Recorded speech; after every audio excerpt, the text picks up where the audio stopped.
RD. Sharma solution है ये, chapter 19 class 12 का देख रहे हैं, जिसमें से एक्सरसाइज है 19.26 इंडेफिनेट इंटीग्रल्स की बात कर रहे हैं। अब यहाँ है e raise x 1 minus x का whole square by 1 plus x square का होल स्क्वायर। अब यहाँ पर हम जो एक्सरसाइज कर रहे हैं उसमें हमारा फार्मूला जो बनता है या फिर जो एक्सप्रेशन बनता है वो कुछ इस प्रकार का बनना चाहिए, e की power x fx plus f dash x, और अगर ये बनता है तो हम सीधा इसका उत्तर लिख सकते हैं e raise x fx। इस पर ध्यान रखिएगा, हम यही बनाने की कोशिश करेंगे। फिलहाल जो इसका स्वरूप है, जो इसका फॉर्म है, इसमें तो हम अभी नहीं समझते कि हम ये फॉर्मूला लगा सकते हैं। इसके लिए हमें थोड़ा सा इसमें काम करना पड़ेगा। तो यहाँ से शुरू करते हैं। ये 1 माइनस एक्स स्क्वायर है, इसको हम ओपन कर देते हैं a minus B whole square के फॉर्मूले से। तो a square plus B square minus 2ab, यानी कि a square plus B square minus 2ab 2 into x, तो ये माइनस 2x हो गया। इसके नीचे क्या है, अभी मैं केवल इसी को आपको सिंप्लीफाई करके बता रहा हूँ। 1 प्लस एक्स स्क्वायर का होल स्क्वायर, इसको जरा अलग अलग कर लेते हैं, यानी 1 प्लस एक्स स्क्वायर को ऊपर लिखते हैं और इसको 1 प्लस एक्स स्क्वायर को, इसके स्क्वायर को नीचे लिखते हैं। यहाँ पर आते हैं minus 2x divided by 1 plus x square का होल स्क्वायर। अब यहाँ से एक कैंसिल कर दीजिए आप, तो आपका बन रहा है 1 बाय 1 प्लस एक्स स्क्वायर और minus 2x by 1 plus x square का होल स्क्वायर। अब अगर आप 1 बाय 1 प्लस एक्स स्क्वायर को देखें और इसका डिफ्रेंसिएशन करें, यानी इसको fx मान के चलें और इसका डिफ्रेंसिएशन करेंगे, और अगर ये आ जाता है तो हम ये कहेंगे कि हाँ भाई, हमारा ये एक्सप्रेशन के साथ थोड़ी मैचिंग हो रही है। तो इसको डिफ्रेंशिएट कर दिया जाए, देखते हैं क्या मिलता है। 1 बाय 1 प्लस एक्स स्क्वायर का डिफ्रेंसिएशन क्या होता है। अब अगर आप इसको इस तरीके से करना चाहें तो 1 प्लस एक्स स्क्वायर को आप ऊपर ले जाइए -1 करके।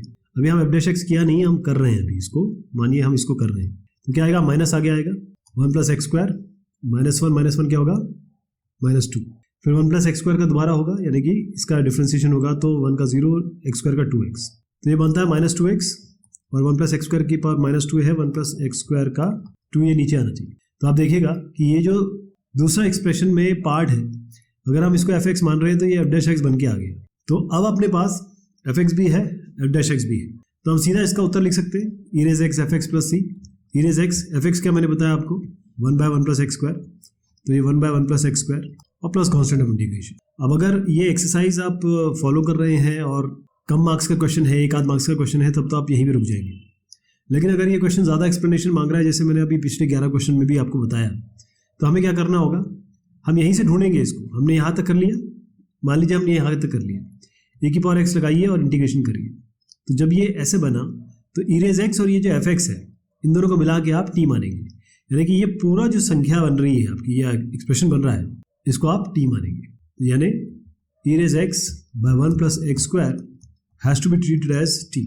अब दोनों साइड डिफ्रेंशिएशन कर दीजिए। तो अब मैं नेक्स्ट स्टेप में डिफ्रेंशिएट कर रहा हूँ, क्या बनेगा, e raise x 1 plus x square का तो मैंने बता ही दिया आपको, -2x by 1 plus x square का होल स्क्वायर, इसको ऐसे कर देते हैं। अब यहाँ पर क्या है, 1 प्लस एक्स स्क्वायर तो हो ही गया है, 1 प्लस एक्स स्क्वायर, ए की पावर एक्स का e की पावर x ही होगा, और ये साइड राइट हैंड साइड में क्या आएगा, क्योंकि हम डिफ्रेंशिएट कर रहे हैं तो dt बाई dx बनेगा। अब मैं इसको रीअरेंज कर रहा हूँ और e की पावर x को बाहर ले रहा हूँ, इससे क्या बनेगा, इसको रीअरेंज कर रहे हैं, पहले इसको लिख देते हैं। यहाँ पर माइनस आएगा तो -2x by 1 plus x square by whole square, dx को यहाँ लगा दीजिए और यहाँ dt कर दीजिए। ये मैंने क्यों किया, क्योंकि नेक्स्ट स्टेप होगा हमारा इंटीग्रेशन का। इंटीग्रेशन करेंगे, इसको यहाँ इंटीग्रेट करेंगे, दोनों साइड को इंटीग्रेट करेंगे। देखिए आप, इसको आपको इंटीग्रेट नहीं करना है, आप बस ये देखिए कि ये जो है ये आपको ओरिजिनल फंक्शन ही है, क्योंकि हमने जब इसको रिजॉल्व किया था तभी तो ये आया था, ये और ये तीनों एक ही है, तो इसकी जगह आप आई लिख सकते हैं। इंटीग्रेशन ऑफ dt होगा t plus constant of integration, और इस t की जगह क्या रखेंगे हम, ये जो आपको मिला है, यहाँ लिख देता हूँ इसका उत्तर। ये बनेगा i, ये हो गया e की power x by 1 plus x square और प्लस कॉन्स्टेंट ऑफ इंटीग्रेशन, ये इसका उत्तर। तो ये होगा कैसे, देखिएगा। अब इसको बहुत ध्यान से देखिएगा आप, क्योंकि लिखना आपको है, एग्जामिनेशन आपको देना है, पास आपको होना है, तो ये तरीका आप अपनाएंगे तो ज़्यादा बेहतर होगा। अगला क्वेश्चन भी कुछ इसी प्रकार का है, और इसमें भी हमें यहाँ विभेद करना पड़ेगा, यानी कि इसको अलग अलग करके हमें कोशिश करनी पड़ेगी कि fx और f डैश एक्स निकालें। तो पहले मैं इसको लेता हूँ, देखिएगा 1 प्लस एक्स है ये, और हमारे नीचे यानी कि जो डिनोमिनेटर में है वो 2 प्लस एक्स है, तो हम 2 प्लस एक्स लाना चाहेंगे यहाँ पर। तो x तो मिल ही रहा है, ये 1 है, तो अगर आपको कुछ समझ में नहीं आ रहा है क्या करें क्या नहीं करें, तो आप बस 2 जोड़िए, 2 घटा दीजिए, सबसे बढ़िया तरीका यही होता है। अब देखिए x प्लस 2 को तो आप साथ ले लीजिए, ये हो गया x प्लस 2। अब क्या बचा, 1 माइनस 2 यानी कि -1, और नीचे क्या है डिनोमिनेटर में x प्लस 2 का होल स्क्वायर यहाँ पर हो गया, और x प्लस 2 का होल स्क्वायर यहाँ पर हो गया। ठीक है साहब, तो ये क्या बना आपका 1 बाय एक्स प्लस 2। अब आपको बताने की जरूरत नहीं है, क्योंकि इतना आपको एक्सपीरियंस हो चुका होगा कि ये x प्लस 2 का होल स्क्वायर जो आप बाद में देख रहे हैं, ये एफ एक्स है आपका और ये आपका एफ डैश एक्स है। यानी अगर आप एफ एक्स इसको लेंगे तो एफ डैश एक्स आपको ये मिलेगा ही मिलेगा। तो अब मैं अगर इसके आगे ये एक्स लगा दूँ और इंटीग्रेशन का साइन लगा दूँ तो ये फॉर्मूला बन रहा है ना आपका। और इसका उत्तर क्या होता है, अगर आप erase x integration of F X plus F dash x करते हैं तो इरेज एक्स एफ एक्स इसका उत्तर होता है प्लस कॉन्स्टेंट ऑफ इंटीग्रेशन। ये आप समझ चुके हैं अभी तक। तो एक ही पावर एक्स लगा दीजिए, एफ एक्स आपका 1/x+2 है और प्लस कॉन्स्टेंट ऑफ इंटीग्रेशन। यहाँ तक तो कोई समस्या नहीं है। लेकिन अब बात आती है कि अगर आपसे ज़्यादा एक्सप्लेनेशन की डिमांड होती है, आपसे मांग होती है कि भाई इसको और एक्सप्लेन करिए या फिर इसको प्रूव करके दिखाइए, तो हम क्या करेंगे, हम यहाँ पर आएंगे इस जगह पे। हमको ये यहाँ से यहाँ तक तो स्टेप करना ही करना है। ये स्टेप जब हमने कर लिया तो देखा ई रेज एक्स 1/x+2 है माइनस 1/x+2 का होल स्क्वायर। तो इसका लॉजिक ये कहता है कि भाई e rays X F x उठाइए इससे और उसको टी ले लीजिए। तो e rays X F x क्या है यहाँ पर 1/x+2। तो की पावर एक्स 1/x+2 इसको आप टी कह दीजिए और फिर आप दोनों साइड को आप डिफरेंशिएट कर दीजिए। डिफरेंशिएट करेंगे तो क्या मिलेगा, डिफरेंशिएशन आप ऑलरेडी कर चुके हैं तो आपको समस्या नहीं होनी चाहिए, ऑलरेडी ये डिफरेंशिएशन इसका हो चुका है। तो पहले मैं ई की पावर एक्स को डिफरेंशिएट करता हूँ तो इसको हम ऐसे रखते हैं, ई की पावर एक्स का ई की पावर एक्स होगा। अब माइनस मैंने इसलिए लगाया क्योंकि मुझे पता है कि 1/x+2 का डिफरेंशिएशन करते ही माइनस 1/x+2 का होल स्क्वायर आएगा। तो ये x+2 का होल स्क्वायर यहाँ लिख दें, ई की पावर एक्स ही बन रहा है। दाहिने हाथ पे क्या आएगा, दाहिने हाथ पे आप dt/dx करेंगे क्योंकि दोनों साइड को हमने डिफरेंशिएट किया है। डिफरेंशिएट करने के बाद हम क्या करेंगे, ई की पावर एक्स को कॉमन ले लेते हैं। तो ये आएगा 1/x+2 और माइनस 1/x+2 का होल स्क्वायर और dx को इधर ले जा लीजिए और dt बन गया। नेक्स्ट स्टेप हमारा होगा इंटीग्रेशन का, क्योंकि डिफरेंशिएशन के बाद इंटीग्रेशन कर रहे हैं हम। और जैसे ही आप यहाँ इंटीग्रेशन लगाएंगे तो आप देखेंगे कि ये और ये तीनों एक है। यानी कि तीनों क्या है, ये आपका i है और यहाँ पर आप इंटीग्रेशन जब लगाएंगे तो ये t+c आएगा। अब t क्या है, ये आपका ई रेज एफ एक्स जो आपने ये माना था, यही तो है e raise x/x+2 plus constant of integration. यही आपका इंटीग्रेशन आ गया। चाहे इस तरीके से करिए स्टेप, इसको आप कह सकते हैं प्रोसेस 1, इसको आप कह सकते हैं प्रोसेस 2 या टेक्निक 2, मेथड 2, जो आप कहना चाहें। और ये दोनों तरीके उसी तरीके से काम करेंगे जो अभी तक हम पिछले 12 क्वेश्चन में करते आए हैं। अब लॉजिक तो मैंने बता दिया, लेकिन लिखना कैसे है, आप जानते हैं मेरी हैंडराइटिंग बहुत बेहतरीन है, तो आपको ये जानना ज़रूरी होगा कि भाई हम लिखेंगे कैसे। तो ये तरीका अपनाएंगे आप और इस तरीके से स्टेप बाय स्टेप करेंगे और तब एग्जामिनर को आप बता पाएंगे कि इस तरीके से होगा। ध्यान रखिएगा, मैं बार बार इसलिए बोल रहा हूँ क्योंकि ये एक्सरसाइज बहुत ज़रूरी है, इससे क्वेश्चन आता ही आता है और इसलिए आपको इसकी तैयारी रखनी है। अगला सवाल बन रहा है √1 - x/1 + cos x e raise x - x/2। अब यहाँ पर फॉर्मूला कैसे लगाएंगे, क्योंकि ये फॉर्मूला कैसे बनेगा जी, हमको तो ये चाहिए कि integration of e raise x F X plus F dash x, अब तक अभी हमने यही सीखा है, और ये होगा e की power x F X plus C. इसका मैंने आपको फॉर्मूला भी बताया है, इसका प्रूविंग भी बता दी है इस चैप्टर के शुरुआत में, इस एक्सरसाइज के शुरुआत में। ये कैसे होगा जनाब, तो हमको यहाँ पर थोड़ी सी जुगत लगानी होगी। जुगत क्या लगानी होगी कि हम देख रहे हैं 1 + cos x नीचे, यानी कि हम आराम से 2 cos square x/2 बना सकते हैं, इसका फॉर्मूला भी पता है। ऊपर वाला क्या करेंगे, पहले तो हम रूट हटाएंगे ना। रूट हटाने के लिए क्या है कि हमको कोई ना कोई स्क्वायर का फॉर्मूला बनाना होगा। यहाँ पे स्क्वायर का फॉर्मूला बनाने के लिए आप क्या करेंगे, इस 1 की जगह आप क्या करेंगे, इस जगह क्योंकि आप जानते हैं sin square theta plus cos square theta बराबर होता है ना, तो इस 1 की जगह आप लिखिए, अच्छा इस sin x को क्या कर सकते हैं 2 sin x/2 cos x/2। इसका मतलब यहाँ आप sin स्क्वायर x/2 करिए और यहाँ पर करिए cos स्क्वायर x/2। इस sin x की जगह लिखिए 2 sin x/2 cos x/2। इससे क्या हुआ कि जब आप ये अंडर रूट इसमें डालेंगे इसके ऊपर, और नीचे क्या डिनोमिनेटर में आ रहा है आपका, देखिए 1 + cos x को आप लिख सकते हैं 2 cos स्क्वायर x/2। ये फॉर्मूला आपको पता है, तो ये बन गया फॉर्मूला, इसका डायरेक्ट है। यहाँ पर 1 की जगह हमने a² + sin square plus cos square वाला फॉर्मूला लगाया, sin x की जगह हमने 2 sin x/2 cos x/2 लगाया। तो यहाँ सर क्या बना, ये a² + b² - 2ab, यानी कि ये बना आपका a - b का होल स्क्वायर। a क्या है यहाँ पे sin x/2, b क्या है cos x/2 और इसका होल स्क्वायर, अंडर रूट कर दीजिए इसको। अब मैं नीचे जो है 2 cos स्क्वायर x/2 है ऑलरेडी है अपने पास, तो ऊपर क्या बना आपका, ये रूट कट गया आपके स्क्वायर से, तो ऊपर बना sin x/2 - cos x/2। नीचे क्या है 2 cos स्क्वायर x/2, जरा अलग कर लें इसको, दोनों को अलग अलग कर लेते हैं।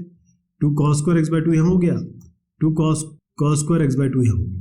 तो sin बाय cos, अरे यहाँ पर तो एक समस्या आ गई।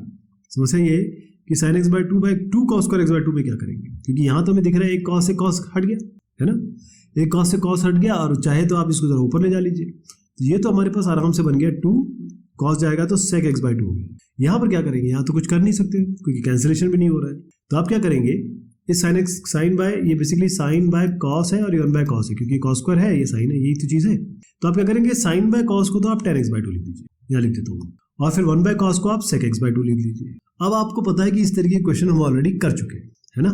किया है कि नहीं किया है बताइए। अगर आपने पिछले क्वेश्चन फॉलो किए हैं तो ये क्वेश्चन आपको जरूर पता है कि हम ये ऑलरेडी कर चुके हैं। हम क्या करेंगे, पहले इस हाफ से निजात पाते हैं, हाफ को जरा बाहर कर देते हैं। तो अगर हम इस हाफ को बाहर कर लें तो इंटीग्रेशन क्या बना आपका, हाफ बाहर ले लीजिए। इंटीग्रेशन आप कर रहे हैं इसका sec x/2 tan x/2 minus sec x/2, ठीक है जी, sec x/2। तो इससे क्या, अब e रेज माइनस x/2 भी है आपका, ये भी तो एक चीज़ है। तो यहाँ पर आप e रेज माइनस x/2, तो आपको पता होगा कि ये जो फॉर्मूला है तब लगाते हैं जब e रेज x हो, तब तो बात बनती है। अब यहाँ मामला हो गया थोड़ा चेंज, यहाँ पर इन्होंने ट्विस्ट दे दिया। e रेज माइनस x/2 को क्या करें हम, e रेज x कहाँ से बनाए, इसको नहीं बना सकते, या बनाना चाहें तो वैसे बना सकते हैं, लेकिन फिर हमको किसी और चीज़ से भी डील करना पड़ेगा। e रेज x अलग कर लें, बाकी चीज़ जो बनेगी e रेज माइनस x2 से वो अलग कर लें। यहाँ पर एक थोड़ी सी हमें एक प्रॉब्लम आएगी। तो अभी देखिए मैं इसको कैसे डील करता हूँ। तो अल्टीमेटली हमने अभी तक जो किया है, ये आई हमारा जो आ गया वो ये है half integration of sec x/2 tan x/2 minus sec x/2, और यहाँ हो गया आपका, आप अगर चाहे तो इसमें मल्टीप्लाई भी कर दीजिए, चाहे तो e रेज माइनस x/2 यहाँ मल्टीप्लाई कर देता हूँ और e रेज माइनस x/2 यहाँ कर देते हैं, और ये आपका dx है। इस पे ध्यान रखिएगा, क्योंकि अब हम क्या करने वाले हैं, हम जानते हैं sec x/2 का sec x/2 tan x/2 आने ही आने वाला है। तो हम क्या करेंगे, t लेंगे e रेज माइनस x/2 और sec x/2, ये वाली संख्या को हम t ले रहे हैं, क्योंकि हम जानते हैं इसका डिफरेंशिएशन ये आएगा ही आएगा। तो dt बाई dx अगर हम करें तो क्या बनेगा, dt बाई dx करते ही e raise minus x/2 sec x/2 का होगा sec x/2 tan x/2, x/2 का हाफ आ जाएगा, ओके। और फिर उसके बाद मैं यहाँ साइन नहीं लिख रहा हूँ, मुझे पता नहीं साइन क्या है।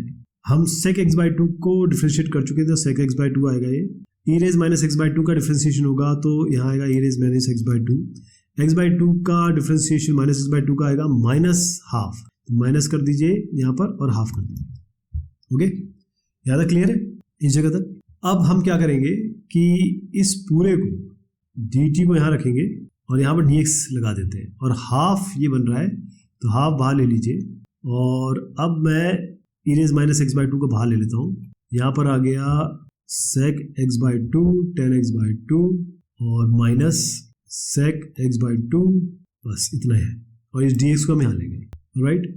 अब आप देखिए ये करने के बाद अगर हम इंटीग्रेशन यहाँ लगाएं तो ये पूरी की पूरी चीज़ क्या है, यहाँ से यहाँ तक ये तो आई तो है, सेम चीज़ है ना। तो इसकी जगह बस आई लिख दीजिए, dt का इंटीग्रेशन करेंगे तो t plus constant of integration आएगा, आई बराबर क्या हुआ, t क्या बना था आपने, ये चीज़ मानी थी, e raise minus x/2 sec x/2 plus constant of integration, ये इसका आंसर है। तो इसमें जो फॉर्मूला है वो आप आखिर में लगाएंगे, बाद में लगेगा, ये शुरुआत में नहीं लगेगा। और ये फॉर्मूला लगाने की ज़रूरत भी नहीं है आपको यही तरीके से करना पड़ेगा हर क्वेश्चन में। इससे पहले क्वेश्चन में मैंने आपको 2 तरीके से बताया, सेकंड तरीका ही यहाँ पर अप्लाई होगा। अब इसको मैं एक कोलैबोरेटिव वे में, यानी कि पूरी तौर पे दिखा रहा हूँ आपको, इसका संपूर्ण समाधान या पूरा सोल्यूशन, इस तरीके से आप आगे बढ़ेंगे। नेक्स्ट बन रहा है आपका e raise x log x plus 1/x। तो इसमें तो कुछ करना ही नहीं है, ये f(x) है आपका, ये आपका f'(x) है, प्लस कर दीजिए, e रेज x लगा दीजिए, लीजिए, ये सीधा फॉर्मूला आ गया आपका, e raise x f(x) plus constant of integration, है ना। तो e रेज x करिए, f(x) क्या है, log x plus constant of integration, यही आपका उत्तर हो गया। लेकिन ऐसे तो काम बनेगा नहीं, हमें थोड़ा सा और इसका एक्सप्लेनेशन देना पड़ेगा। तो ये आपका आई है, आई क्या है आपका, और आप कुछ मानेंगे, ये f(x) मानेंगे, तो e रेज x f(x) को आप मान लीजिए कुछ t, इसको आप t मानिए, तो e रेज x क्या है, f(x) क्या है आपका log x, ये बराबर t है। अब दोनों साइड डिफ्रेंशिएट कर दीजिए, तो ये आपका dt बाई dx आएगा, इसका डिफ्रेंशिएशन क्या होगा, e raise x log x का 1/x प्लस log x ऐसे रहेगा, e रेज x का e रेज x होगा, e रेज x हम कॉमन लेते, ध्यान रखिए ये आई है आपका, आ गया। मैं थोड़ा रीअरेंजमेंट कर देता हूँ ताकि इसकी तरह दिखने लगे, ये पहले लिख देते हैं log x, ये आपका बाद में आएगा 1/x, क्योंकि आपका dt और dx को हम इधर ले जा रहे हैं, तो यहाँ dx है, दोनों साइड इंटीग्रेट कर देते हैं आप। ये हमने किया था, ये जो स्टेप है ये है डिफ्रेंसिएशन का, ये जो स्टेप है ये है इंटीग्रेशन का। ये पूरा का पूरा क्या है, ये आई तो है, ये आई हो गया। इंटीग्रेशन ऑफ dt क्या होगा, t plus constant of integration, और t क्या लिया था आपने, e रेज x f(x), तो e raise x f(x) plus constant of integration, ये आई हो गया आपका। ठीक है जी। एक चीज़ रह गई इसमें, इरेज एक्स एफ एक्स क्या है, या लॉग एक्स है, तो log x plus constant integration, ये हो गया इसका उत्तर। तो बड़ा स्ट्रेट फॉरवर्ड था ये तो आप समझ ही गए हैं कैसे करना है। तो इस तरीके से कर लिया जाएगा, ये बहुत ही ईजी था ये, क्योंकि इसके पहले के 2 क्वेश्चन काफ़ी मेहनत वाले थे। तो आज यहीं तक रखते हैं, और नेक्स्ट क्वेश्चन ये वाला, ये भी आप खुद कर सकते हैं वैसे, लेकिन इस पर चर्चा की जाएगी, क्योंकि ये log x का डिफ्रेंसिएशन 1/x² नहीं होता है, तो यहाँ पर थोड़ा सा एफर्ट लगेगा, लेकिन कोई बात नहीं, नेक्स्ट टाइम हम इसको डील करेंगे।